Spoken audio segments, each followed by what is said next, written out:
All right, so get ready for a fascinating deep dive today. We're tackling angelic hierarchies. Angelic hierarchies. You mean those systems that rank angels? Like putting them in tiers? Yeah, got it. We're diving deep into this source material that someone actually put together. It's fascinating. They created an entire tier list of angels. Really? Okay, so how does that even work? I mean, how do you begin to categorize something as powerful and honestly as mysterious as angels? Right. Like, where do you even start? Well, that's what's so interesting about this source. It lays out this system, this hierarchy. And I think in trying to understand it, we can start to not just see who's who in the angelic realm, but maybe even get a glimpse into like the structure of the divine itself. Wow. So where do we start with this whole tier list thing? Well, the source actually breaks it down pretty neatly into tiers. We begin with the C tier, angels of human contact, which I kind of love. Angels of human contact. That sounds almost approachable. Right. It's like the entry level to the angelic world. These are the angels we can sort of wrap our heads around because they're the ones that interact most directly with us humans. Okay, that makes sense. So who are we talking about here? Give me some examples. Well, right off the bat, we've got guardian angels. The classic guardian angel. Yeah. Always watching over us. Exactly. It's such a universal concept across cultures in history, this idea that we might have a personal celestial guardian, watching over us. Definitely. It's a comforting thought for sure. But angels, they do more than just, protect. What else we got? Well, then you've got the messengers, the deliverers of like divine pronouncements, big messages. Think Gabriel showing up to Zechariah to announce John the Baptist's birth. Oh, wow. Yeah. Now that's a way to make an entrance. Imagine getting a visit from an angel, let alone one delivering news like that. Right. Talk about a life-changing moment. I think what always gets me about figures like Gabriel is how they show this connection between the cosmic and the everyday. It's a reminder that these tiers aren't just about like a ranking of power, but also about different roles and responsibilities in this grand interconnected system. It's like a giant heavenly organizational chart. Exactly.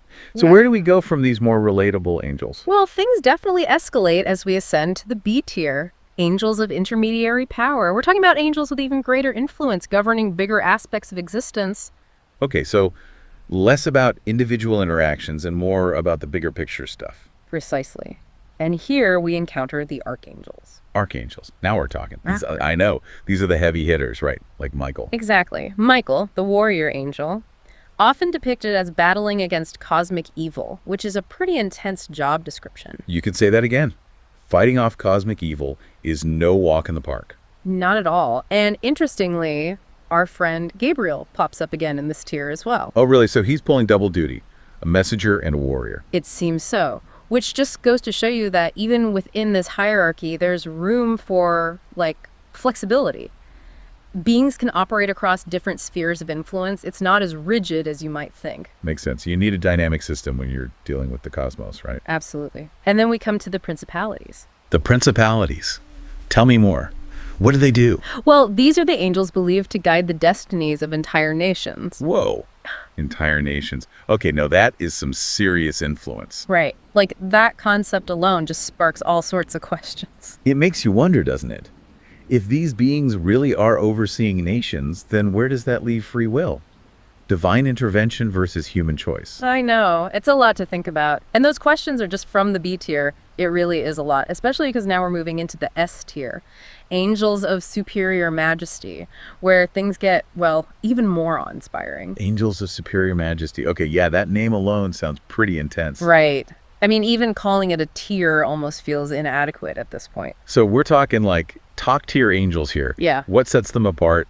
Well, these are beings so magnificent, so connected to the divine, that they're described as, get this, living embodiments of God's throne. Living embodiments of God's throne. Wow. Okay, you kind of lose me at living embodied. Right. It's a lot to wrap your head around, but essentially we're talking about the thrones. Thrones, that's their name. It is, and it's a name that really evokes this sense of grandeur and power that's beyond measure. I mean, imagine trying to wrap your head around the concept of stability itself, like gaining consciousness and form. Yeah, that's definitely not something I can easily picture. It's like abstract concepts becoming real. Exactly, it's like that.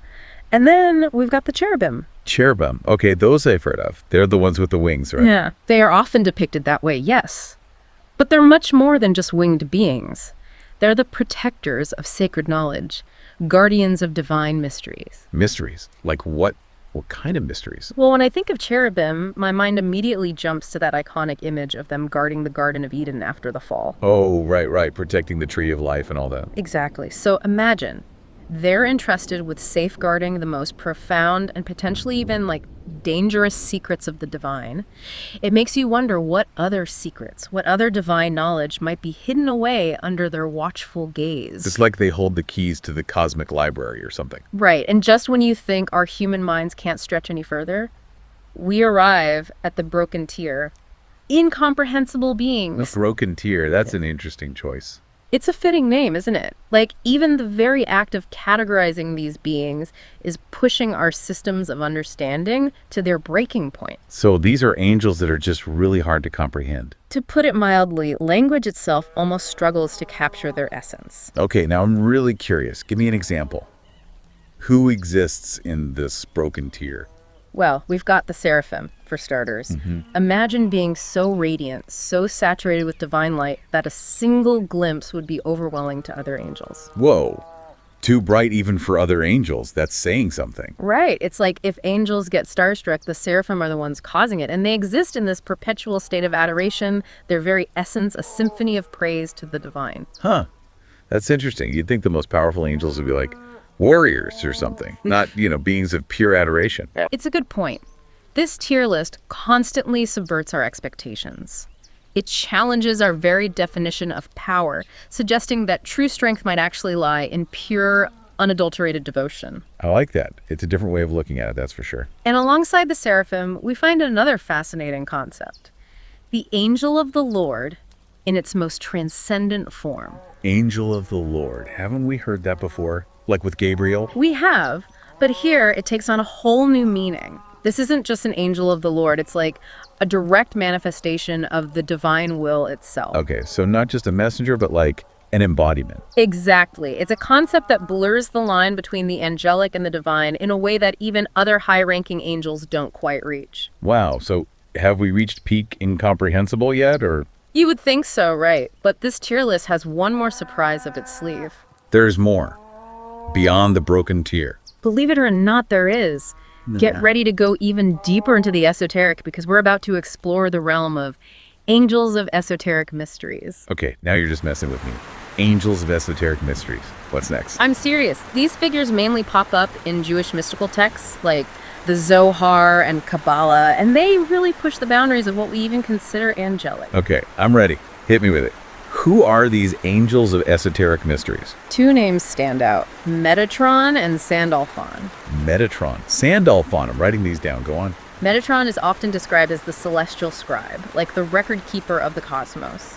He's thought to be a mediator between God and the entire angelic realm. A mediator. So he's like the go-between. That's a lot of responsibility. Right. Imagine being tasked with recording every divine decree, every cosmic law, every significant event. The sheer volume of knowledge Metatron must possess. It's mind-boggling. That's one way to put it. Okay, so we've got the cosmic record keeper. What about Sandalphon? What makes him so special? While Metatron is dealing with the grand cosmic order, Sandalphon is often depicted as the angel who gathers and carries the prayers of humanity up to the heavens. So even in this realm of unimaginable power and mystery, there's still this connection back to us, to humanity. I like that. It is a beautiful image, isn't it? It speaks to the interconnectedness of all things. That even beings of such incomprehensible power are still linked to us in this really profound way. It's kind of reassuring, actually. No matter how vast and complicated the universe gets, our prayers still matter. Exactly. And it's this interconnectedness that brings us to our final point in this deep dive, which, believe it or not, involves figuring out where Jesus fits into this whole angelic hierarchy. So we've been talking about angels and where they fall on this, pretty intense tier list. But now we need to address the elephant in the room, or should I say, the entity not on the list. You're talking about Jesus. Bingo! This source material, it's very specific about Jesus not being included in this angelic hierarchy. Yeah, and that's where our understanding of angels intersects with some core Christian theology, right? Right, exactly, and this is a big one. Because the source makes it clear. Jesus, as part of the Trinity, isn't ranked among angels. Period. Which on the surface seems kind of weird, right? Okay. We've been talking about angels, divine messengers, incredibly powerful beings. And then there's Jesus, Son of God, also performed miracles, also displayed incredible power. So where's the disconnect? It all boils down to the Trinity. In Christian theology, Jesus isn't like God, he is God. Not separate, not lesser, but an integral part of the one God. Equal to God the Father, equal to the Holy Spirit.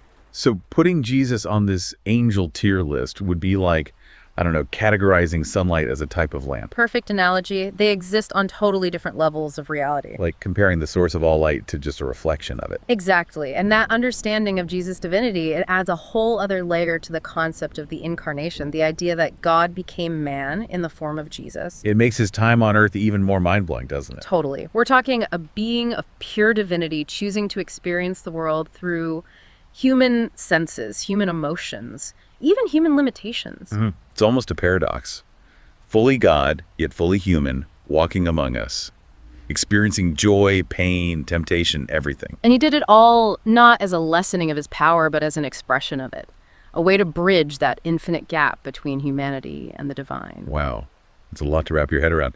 We've gone from guardian angels to being so radiant humans can't even look at them, and now we're talking about God taking on human form. This whole deep dive, it just shows you how massive and complex existence really is. We humans, we love to categorize, to organize, to make sense of things. And there's nothing wrong with that, right? Right. I mean, systems like this angelic tier list, they can be helpful.